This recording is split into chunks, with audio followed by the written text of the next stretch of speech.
Bienvenidos a La Hora del Museo, el podcast del Museo Histórico Nacional.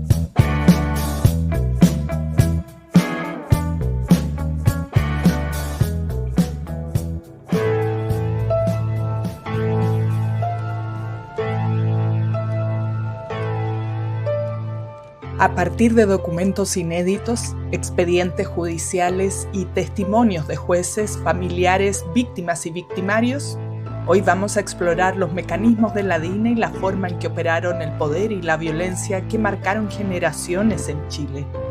Se trata de personas como Michael Townley, Miguel Krasnov, Adriana Rivas, Osvaldo Romo, entre muchos otros, quienes fueron instrumentos del control del Estado y bajo ese amparo encontraron en los años más crudos de la dictadura un lugar donde operar para beneficio propio. Todo bajo el mando de Manuel Contreras y Augusto Pinochet. Lugares como Villa Grimaldi, el extinto Penal Cordillera y Punta Peuco son descritos con otra mirada en este trabajo investigativo que rescata fuentes directas de un pasado que hoy desaparece. Quien nos va a contar esta historia es Rodrigo Cid, periodista, subgerente de regiones de TVN, Premio Periodismo, Memoria y Derechos Humanos y autor de El horror enmascarado, la doble vida de los agentes de la DINA, que con rigor y sensibilidad reconstruye las vidas y trayectorias de figuras tan humanas como siniestras.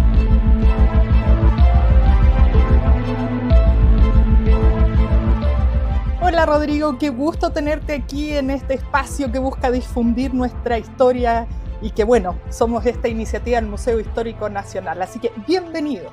Hola Rocío, ¿cómo estás? Un gusto estar aquí en la Hora del Museo para conversar de estos temas que han marcado nuestra historia reciente aquí en Chile.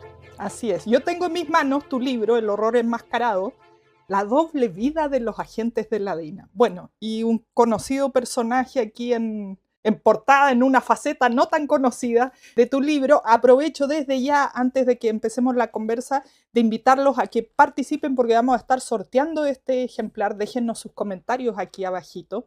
Bueno, y por supuesto que disfruten y aprendan de esta conversación. Rodrigo, tú eres periodista de formación, vienes del mundo de las noticias. ¿Cómo es que te interesas por esta etapa de nuestra historia que a lo mejor, creo yo, eres bastante joven, no viviste directamente? ¿Cómo se entremezclan la historia, la investigación, el periodismo para dar vida a este libro? Y en particular, ¿por qué interesarse por esta historia que a veces es tan dolorosa que preferimos no indagar tanto? Mira, Rocío, yo estoy ya hace varios años en una posición ejecutiva acá en Televisión Nacional de Chile, a cargo de las regiones de nuestro país, de nuestra cobertura regional. Y dejé el reporteo activo hace ya unos 4 años. Sin embargo, puedo confirmar y dar fe de que uno nunca jubila al periodista que lleva adentro. Independiente que esté en otras posiciones, en otras actividades, en algún momento, a fines del 2024, y leyendo el libro que escribieron las hermanas Prats, Angélica, Sofía y Cecilia, respecto de esta búsqueda de 50 años por verdad, justicia y reparación para el caso de sus padres, víctimas del crimen cometido por la DINA, el general Carlos Prats y su esposa Sofía Carter, sentí que quien había sido el autor intelectual de ese atentado, que era Manuel Contreras, aún tenía dimensiones desconocidas para la mayoría y también desconocidas para uno que, por su reporteo en tribunales a comienzos de la década de los 2000, conocía el marco general de estas historias de las causas judiciales. Sin embargo, se sabía poco de los victimarios. En esos años, cuando reporteábamos la interposición de las querellas y las investigaciones de los jueces, pusimos el foco básicamente en las víctimas, en sus trayectorias y en sus familias. Pero ahora, con las causas ya en proceso de ejecución, con personas que están cumpliendo condena, sentí yo que teníamos la necesidad de conocer la otra parte de la historia, conocer qué había movilizado a los victimarios, que los había llevado a cometer delitos tan graves, y son especialmente graves porque son cometidos bajo el amparo del Estado contra un sector de la población. Y al mismo tiempo tenían esta dualidad, esta característica de llevar una vida en apariencia normal, como cualquier persona que va a los supermercados, que participa en reuniones de apoderados, que es un buen vecino y que tiene un núcleo familiar bastante cohesionado que perdura hasta el día de hoy. Entonces, ese fenómeno, sentí yo, no está todavía bien descrito, y es una de las motivaciones que me lleva a comenzar la investigación periodística que tuvo como fruto este libro, que es El horror enmascarado.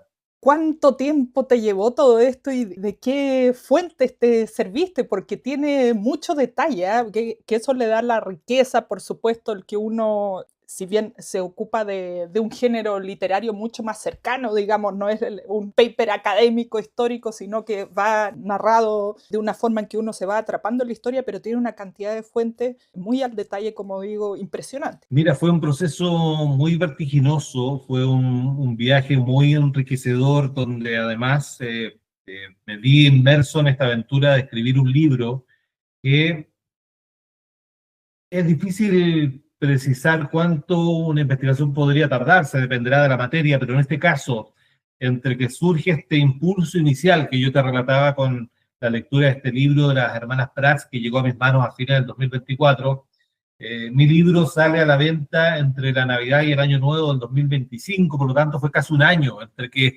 surge la idea, la motivación. Comienzo en ese verano del año anterior a investigar Biblioteca Nacional, Museo de la Memoria, el archivo digital de organizaciones como Londres 38, a buscar material desclasificado que el Departamento de Estado de Estados Unidos ha ido liberando cada tanto y comenzar a acceder a los testimonios. Y ahí uno encuentra una de las primeras barreras que este tipo de investigaciones tiene, que es el paso del tiempo. El paso del tiempo hace que fragmentos de esta historia vayan desapareciendo, que testimonios ya no sea posible acceder a ellos de manera directa, porque las personas, tanto los victimarios como las víctimas de estas causas, sus familiares, van falleciendo, porque estamos hablando de que han transcurrido más de 50 años y probablemente ahí radica la mayor dificultad. Afortunadamente se ha escrito, y se ha escrito de manera bastante rigurosa y muy a fondo en varias de las causas emblemáticas. Hay literatura de muy buen nivel que ya es una base para comenzar a investigar facetas que tal vez no estaban tan exploradas como esta, que era un poco tratar de entender qué motivaba a los agentes que cometían estas tropelías contra un sector de la población y al mismo tiempo llevaban esta vida en apariencia normal.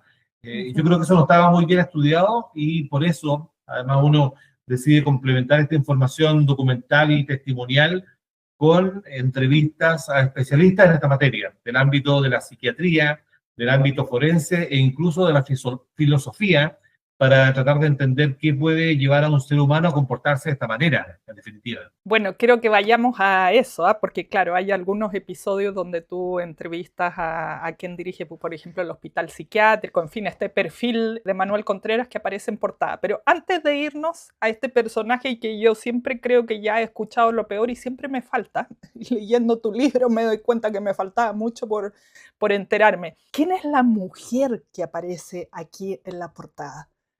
La historia de la portada. Así La es. historia de la portada es una imagen que fue cedida gentilmente por Lisette Orozco. Lisette Orozco es una reconocida cineasta chilena radicada en el extranjero, que es la autora del documental El Pacto de Adriana. ¿Quién es Adriana? Es Adriana Rivas González, quien aparece ahí junto a Manuel Contreras, alias La Chani. Ella lleva ya varios años en Australia, a la espera de un proceso de extradición a Chile que se ha demorado años y que había sido uno de los compromisos de este gobierno impulsar ese proceso de extradición, pero sigue entrampado y en definitiva sigue ella sin responder en Chile por los crímenes gravísimos que se le imputan. Y resulta que Lisette, cuando le contamos de este proyecto, yo tuve la oportunidad de conversar con ella, de entrevistarla para el libro, y fue una persona de una gran gentileza, de una gran generosidad, y ella se dio esta imagen para que sea la portada del libro, porque ilustra muy bien de lo que estamos hablando. Si uno ve el libro, ve a dos personas con una ambientación propia de los años 70, sonrientes en un contexto social, probablemente, en alguna comida o cóctel de camaradería, pero lo que se esconde detrás de esa máscara, que en definitiva es lo que inspira el libro, es lo que había detrás, que era una persona que, bajo el rótulo de secretaria, trabajaba en la DINA, pero era un agente más y operaba a la par de los hombres, de sus compañeros que eran agentes de la DINA. Ella trabajó en el cuartel Simón Bolívar, donde operaba la Brigada Lautaro de la DINA, y ese ¿Dónde cuartel estaba que esto? Perdón, Simón Bolívar, en la comuna de la Reina, a la altura del 8.800, un cuartel que permaneció en el más completo secreto hasta el año 2007. Durante más de 30 años nadie supo de la existencia de ese cuartel, porque da cuenta del pacto de silencio que ha operado siempre en Chile en torno a estos crímenes, hasta que un mocito de la casa de Manuel Contreras, que también está entrevistado en el libro, Jorgelino Vergara Bravo, revela la existencia de este cuartel, donde operaba esta brigada Lautaro, que además de brindarle seguridad personal a Contreras y a su familia, tenía la misión de, entre otras labores, exterminar a la dirección clandestina del Partido Comunista, por ejemplo. Y este recinto donde trabajó Chani, que aparece sonriente en esa fotografía junto a su jefe, tiene la particularidad de que ningún detenido que pasó por ahí salió con vida. Entonces, tenemos esta brutalidad de los crímenes donde además les sacaban las tapaduras de oro con alicates a los cadáveres, les quemaban el rostro con soplete, las huellas dactilares para evitar su identificación en caso de que alguno fuera descubierto. Ese contraste tan brutal con esta gente que está frente a las cámaras, además con la ropa combinada entre sí, una imagen de una pareja en este caso que está disfrutando de una actividad social, da cuenta de cómo lograron camuflar las actividades que desarrollaban para aparentar esta normalidad, que es lo más perturbador, lo más inquietante, porque además da cuenta que probablemente cualquier persona podía haber formado parte de estos organismos de seguridad. Aquí voy con cualquier persona, que otra de las conclusiones del libro, y ya podremos ahondar en eso, es que acá no estamos hablando de monstruos. Ninguno de estos agentes era un monstruo. Eran personas comunes y corrientes que, bajo el amparo del Estado, cometieron los delitos más brutales y, por un lado, paralelo, por otro lado, llevaban una vida en apariencia completamente normal. Que, bueno, me deja siempre este tema sin palabras. Me duele el estómago escuchar este nivel de detalle. Como decía, quiero que ya ahondemos en la figura de Manuel Contreras, pero quería conocer un poquito más de ciertas mujeres que a veces han pasado más bajo perfil y que, como tú contabas el caso de la tía Chani, voy a decir aquí en portada, hubo otras que tuvieron profunda participación también y que tú mencionas acá en el libro. El caso de las mujeres también no es algo que esté muy explorado. Se han hecho algunos trabajos, investigaciones periodísticas, pero están en un segundo plano de los agentes de más alto perfil. Pero Manuel Contreras, por alguna razón, porque él planificó al detalle todo lo que hizo la DINA, desde un comienzo formó un escalafón femenino de la DINA, reclutó mujeres. Incluso en medios de comunicación se publicaron avisos para formar parte de un nuevo organismo de seguridad. Y llegaron muchas mujeres jóvenes de Santiago, de regiones recién egresadas de la educación secundaria, jóvenes de 17, 18 años, se presentaban a este llamado que hizo la DINA para formar parte de sus filas. Y quien fue la encargada de formar este escalafón femenino fue Ingrid Olderock. El nombre no sé si le suena a los auditores de este podcast, pero Ingrid Olderock se hizo conocida como la mujer de los perros, porque ella adiestró a un perro, un animal, que le llamó Volodia, también como una suerte de sátira o tono burlesco hacia la figura de Volodia Teitelbaum, que era un alto dirigente del Partido Comunista exiliado en Moscú en esos años. Y este perro Volodia era utilizado por Ingrid Olderock para abusar sexualmente de personas que estaban en calidad de detenidas, en particular en cuarteles como José Domingo Cañas y también en el conocido como Venda Sexy. Claro. Y en paralelo a las mujeres formadas por Ingrid Olderock, donde está entre otras la Chani, que ilustra la portada del libro, había otras mujeres que tenían la característica de que habían estado en el bando contrario, habían formado parte del MIR y del Partido Socialista. Básicamente hay tres historias que son las más conocidas, la de Luz Arce Sandoval, la de Marcia Merino, la flaca Alejandra, y la de Carola, María Uribe Gómez. Y ellas tres tienen la particularidad que una vez que se quiebran en la tortura, ellas pasan no solo a colaborar, sino que pasan a participar activamente y con un fervor muy inusitado a la persecución de quienes habían sido sus compañeros de partido político, sus camaradas de aventura en esos años, y comienzan a formar parte de esta carnicería en contra de quienes habían sido, como digo, sus compañeros de militancia, con inusitado entusiasmo. Lo que también ha sido un rol bien controversial, porque por lo menos dos de ellas, Luz Arce y Marcia Merino, de alguna manera, a comienzos de los años 90, colaboraron con la acción de la justicia. Y eso ha hecho que ciertas personas que sobrevivieron a esos años las vean con cierta cuota de indulgencia. Otras no les perdonan que hayan tenido esta vuelta tan drástica entre no solo pasar a colaborar, sino que además activamente participar en la persecución de quienes habían sido los compañeros hasta hace poco tiempo. Por lo tanto, las mujeres juegan un rol bastante central y poco conocido en esta historia. Sí, yo creo que lo de Ingrid, que además ha salido a la luz los últimos años, es como lo que más se ha difundido, ¿no? Y además siempre tenemos esta visión de que las mujeres no son tan malvadas como los hombres, recordando ahora algunas de las tesis que, tal como la aborda la escritora Alia Trabuco en Las homicidas, ¿no? De que las mujeres están vistas socialmente como más inofensivas, de otra manera diferente a los hombres. Vámonos a la figura de Manuel Contreras, que como decíamos está aquí en la portada y que pudiera decirse que es el protagonista de este libro. Hay un dato que aquí me llamó mucho la atención, que decía que tenía una inteligencia fuera de lo común. Entonces, ¿cómo se va construyendo este personaje? ¿Cómo se convierte en una persona tan mala? Porque era estratega de todas estas cosas, como tú decías, forma un ala femenina de la DINA. No sé, realmente me sorprende cada vez más de todos los datos que me voy enterando de este personaje. Bueno, Manuel Contreras fue el gran arquitecto de la DINA, este organismo represivo. Tenía el plan desarrollado mucho antes de 1973. En la Academia de Guerra era alumno y su profesor, uno de ellos era Augusto Pinochet, y él en un trabajo de la Academia de Guerra le presentó un plan donde consagraba la existencia de un organismo de inteligencia que estaba por sobre los demás servicios de inteligencia de la rama de las Fuerzas Armadas, un trabajo que fue calificado como brillante por Pinochet. Viene el golpe militar y Pinochet se da cuenta rápidamente que necesitaba consolidar su poder, porque dentro de la Junta Militar estaba la idea de derrotar la presidencia de la Junta.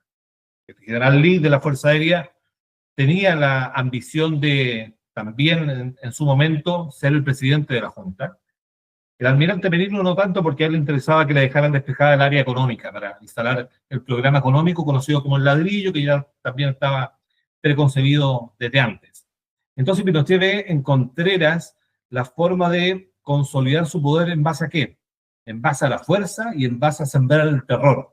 Y la DINA es lo que en definitiva le permite a él consolidar su poder dentro de la Junta, dentro del ejército, porque además había generales que eran abiertamente críticos de los brutales métodos de Manuel Contreras, y de esta forma, por la vía de la fuerza, por la vía de los hechos, pudo cimentar su poder.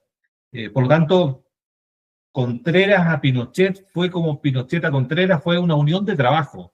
Era un sistema donde Contreras le informaba diariamente a Pinochet de todo lo que hacía, lo tenía al tanto de todo, y en paralelo Contreras también tenía esta característica de saber acomodarse a distintas circunstancias de distintos interlocutores. Por ejemplo, una de sus hijas se comenzó a vincular con un oficial de ejército que terminó siendo su marido, y en el noviazgo este oficial de ejército tenía, bueno, su padre, y compartía con la hija de Contreras, y cada 15 días le mandaba una botella de whisky de regalo a su consuegro, digamos. Entonces decía, pero Manuel le comentaba a su familia qué persona más simpática, más amable, más preocupada, cada 15 días me envía este presente, no tiene para qué, en realidad. Tenía la mejor impresión de él porque lo había conocido en un ámbito distinto, que era en el ámbito familiar, donde se conocen los consuegros. Hasta que cuando se empieza a hacer pública la imagen y todo el prontuario de Contreras, y sale una fotografía de él en una revista, que fue la primera revista que publicó su su imagen. Este consuegro iba caminando por el centro de Santiago, ve esta publicación y casi se desmayó, porque no podía creer que su consuegro tan cariñoso, amable, amoroso con él, y la persona que era sindicada como el autor intelectual de los peores crímenes, eran el mismo ser humano. No lo podía entender, porque Contreras tenía esta característica también de adaptarse a distintas situaciones. De una persona muy camaleónica, muy inteligente para elaborar versiones que eran imposibles de comprobar, porque agregaba algunos elementos de verdad, algunos elementos de mentira y datos que eran imposibles de determinar si eran ciertos o eran falsos.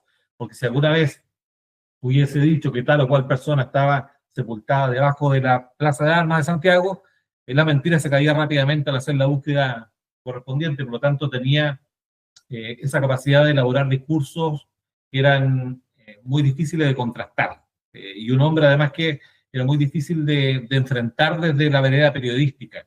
A mí me tocó enfrentarlo cuando se cumplieron 40 años del golpe militar, lo que fue su última entrevista, que además es un episodio que recorre buena parte del libro, que yo relato ahí cómo fue esta conversación con el ex jefe de la DINA, que fue una conversación dura, tensa, áspera, porque era un personaje que, sin que se le moviera un músculo de la cara, te podía decir la mentira más brutal. Bueno, vamos a ese análisis psiquiátrico también, que yo decía, tú tienes una conversación también ahí con un psiquiatra, en el fondo, porque uno dice es un psicópata, pero no es psicópata, se manejaba muy bien en su otro aspecto de la vida, que habrá sido la mitad o más de la mitad. Entonces, yo no sé cómo le alcanzaba el tiempo para tener esta doble vida que se deja ver, ¿no?, en el subtítulo del libro. Claro, porque uno cuando comienza una investigación periodística como esta, comienza a, de alguna forma, instalar preguntas que son difíciles, porque hablamos de obediencia, obediencia ciega, normalización del abuso, la banalidad del mal.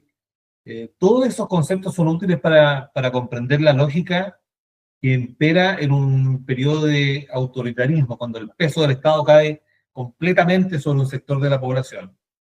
Por lo tanto, dentro de ese marco, el hilo conductor del relato es la idea de la máscara, lo que te mencionaba al comienzo, esta normalidad aparente que permitió que estos agentes convivieran con sus familias, pero al mismo tiempo de circular por espacios sociales, pudieran sostener una imagen pública y al mismo tiempo cometían los delitos más brutales, como tortura, secuestro, desaparición forzada. Y ahí uno comienza a indagar en el perfil de quienes formaron parte de estos aparatos represivos. Y se da cuenta que no hay un modelo único de torturador. ¿Y por qué te lo digo? Porque había algunos que eran los oficiales, que fueron los primeros integrantes de la plana mayor, que fueron escogidos con pinzas por Manuel Contreras. Fueron escogidos, eran tenientes en aquella época, los envió a capacitarse a la Escuela de las Américas, los formó en temas de inteligencia y tácticas de guerrilla urbana. Después vino una segunda selección donde se le pidieron efectivos en comisión de servicio a todas las ramas de las Fuerzas Armadas, carabineros e investigaciones. Y ahí lo que ocurrió es que los comandantes de las unidades militares no enviaron a su mejor gente. Suele ocurrir que el comandante a su mejor gente se la deja para su unidad militar. Entonces acá se envió en comisión de servicio a la DINA a gente que estaba en lista 3, en lista 4, a punto de ser expulsado de las instituciones, con antecedentes de alcoholismo, con antecedentes de violencia, con antecedentes de indisciplina. Esa formó la segunda línea de la DINA. Y después se sumaron los civiles, como Osvaldo Romo Mena, que era un sujeto de reconocido sadismo que probablemente en cualquier circunstancia habría cometido crímenes. Ya lo había cometido en su juventud, ya había sido soplón de la Policía de Investigaciones, después fue soplón de la DINA. Por lo tanto, ese sadismo que se encuentra presente en varios agentes que explica que era un perfil de aquellos que disfrutaban con el dolor que le provocaban a sus víctimas y que lo habrían hecho, como digo, en cualquier circunstancia.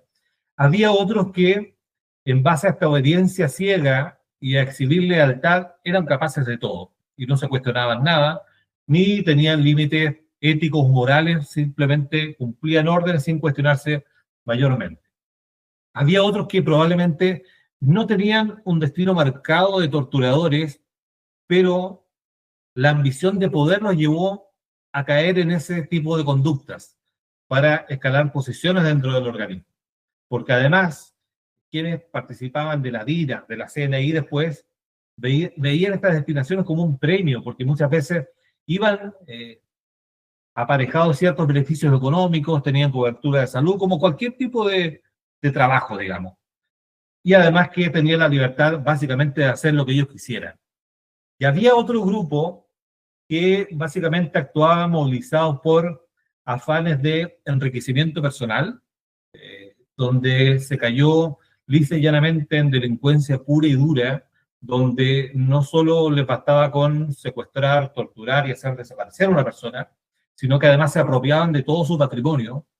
Algunos que eran empresarios les vaciaban las cuentas corrientes, llevaban a la persona detenida con rasgos y signos visibles de tortura hasta el banco amenazado para que girara todo su talonario de cheques, dinero que evidentemente se lo apropiaban ellos, no era para el funcionamiento del organismo.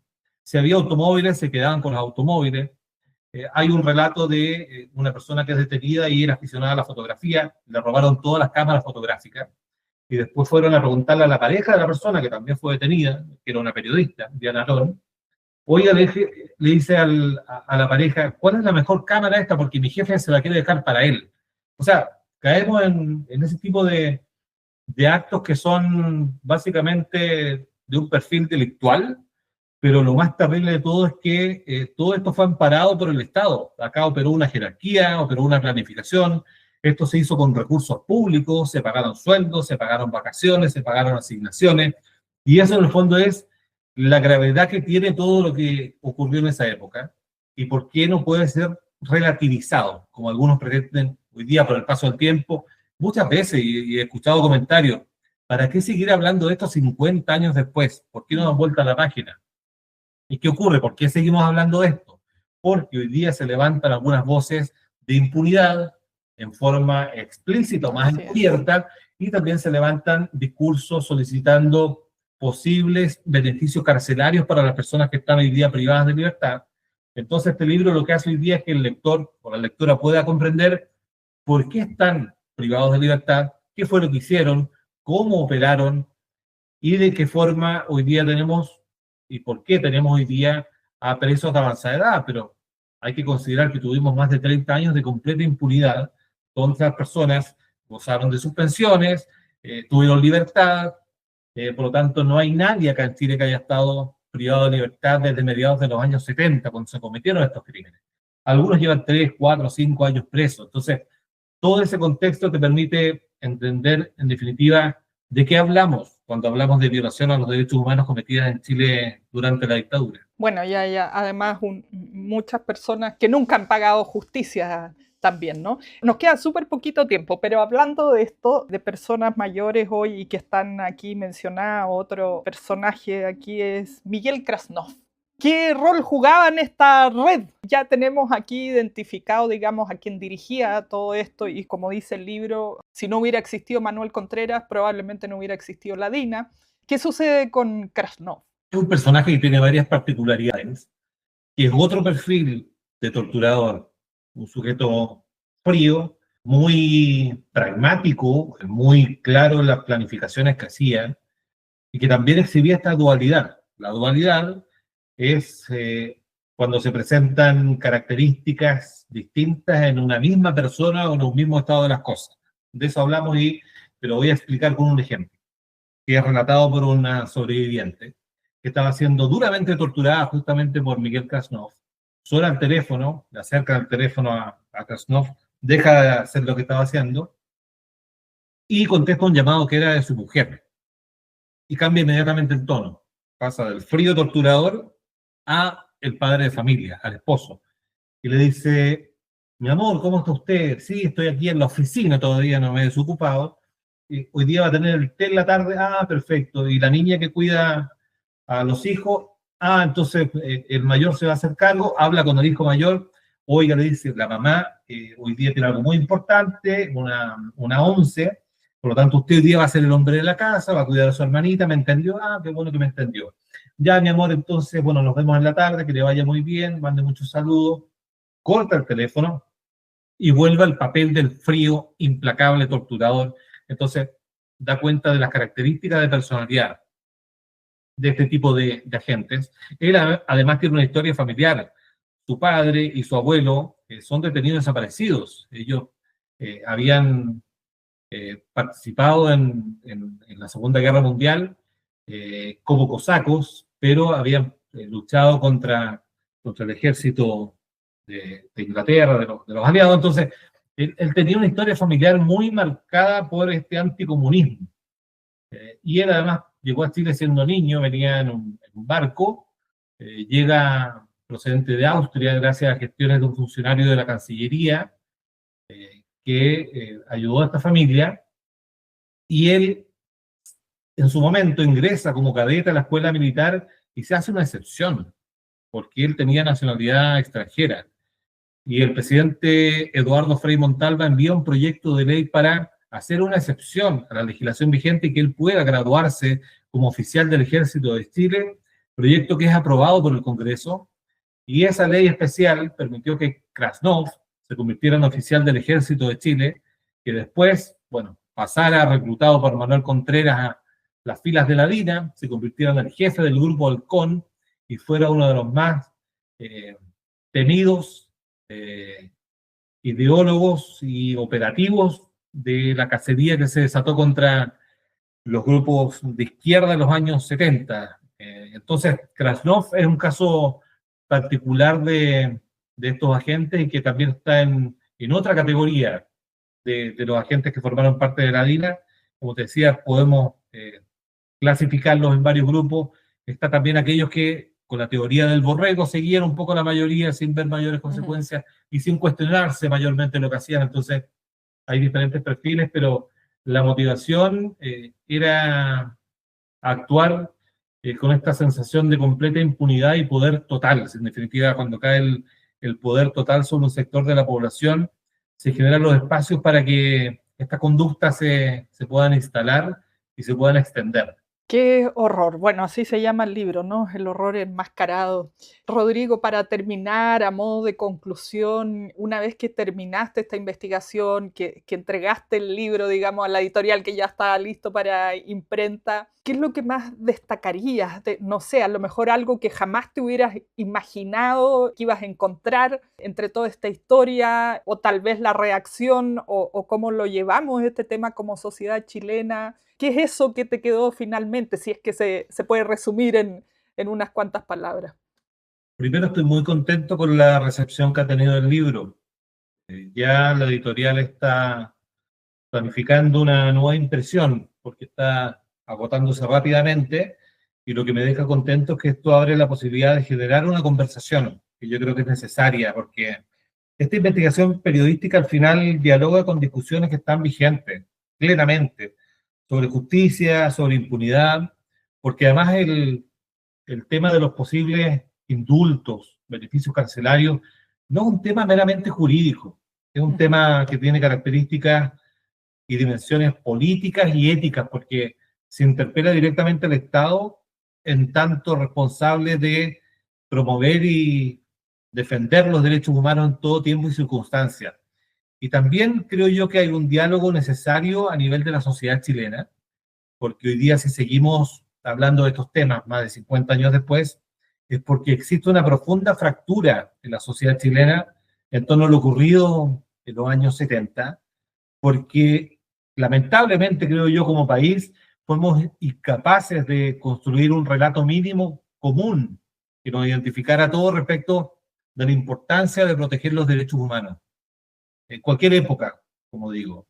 Y eso hace que estos temas estén vigentes, que se esté hablando de ello, y me parece que es un debate necesario donde este libro pretende aportar con antecedentes, con testimonios y con documentos que están y que forman parte de expedientes judiciales. Y lo otro que me parece importante destacar son las historias de resiliencia de personas que lograron sobrevivir, rearmar sus vidas familiares y profesionales después del calvario que les tocó vivir, y que hoy día ven el futuro con esperanza.